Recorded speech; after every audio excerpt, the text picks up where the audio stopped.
Magandang umaga sa atin lahat, guys.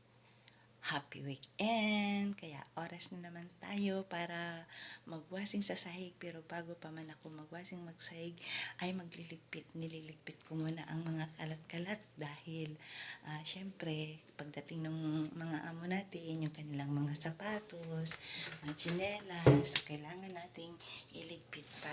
Ayan, nagkalat guys ang kanilang mga shoes, so kailangan nating iligpit, diba?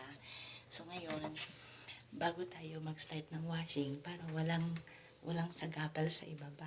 So, dire-diretso yung ating pag-washing kasi maglalaro ako ng tubig mamaya, guys. Kaya, yan. Pero bago pa man ang lahat, ay kailangan kong uminom muna ng kape.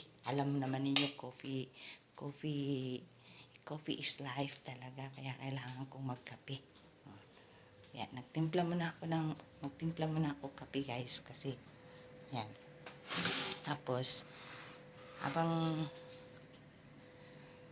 magtitimpla akong kape. Ngayon, habang nagtitimpla ako ng kape, ay tuloy-tuloy din yung yan, timpla tayo ng kape. Alam naman ninyo, coffee is life. So, ito yung kape ko, guys, si Yeye Bonon. So, ngayon, kunin natin yung tubig mainit kasi para tuloy-tuloy na akong mag-washing, guys, sa sahig. Washing, alam naman ninyo, kailangan natin pag OFW, pag Sabado lang ako, guys, Sabado lang ako washing kasi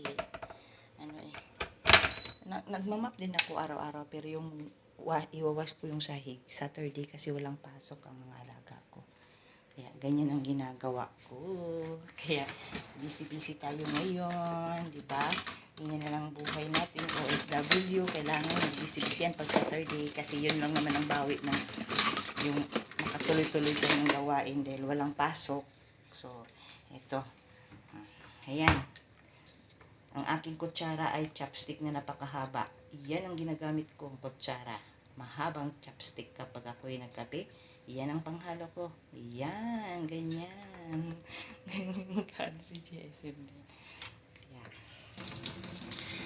Hindi ko yung kape ko. Habang nandyan yung kape ko, ngayon guys, magsalang din ako ng labahan. Ito. Ganitong buhay. Double timing tayo dito, guys. Magsasalang ako ng labahan. Medyo kalat-kalat yung aming dito, guys, kasi ito yung aming laundry kaya maraming mga bargain sa itaas. Yung mga naka-bargain. Pasensya na kayo, guys, kasi maraming naka-bargain. Ngayon, magwa-washing ako para habang naka-washing ako, nagwa-washing, naglilinis din, tapos yung washing, tapos din yung linis. So, ganyan lang ang technique kapag nagtatrabaho tayo na namamasukan tayo ng ibang bahay. Double timing tayo, kaya ganito ang buhay. Pero kahit naman sa atin, sa sariling bahay natin, siyempre gagawa pa rin tayo ng mga ganito para gusto natin matapos yung mga gawain, di ba? Doble-doble ang time. Yun. Sasalang natin ang mga labahan.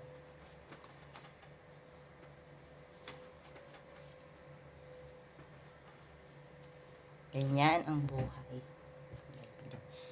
Meron pa pala ako, guys, na hindi pa nakuha ng mga labahan dun sa bathroom.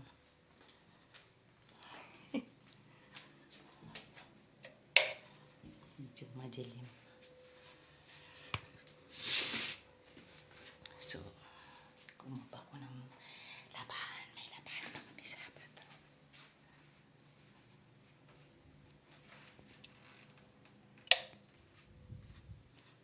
Yan. Labahan.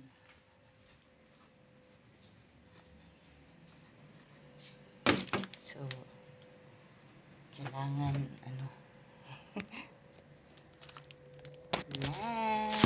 Super dami akong labahan araw-araw.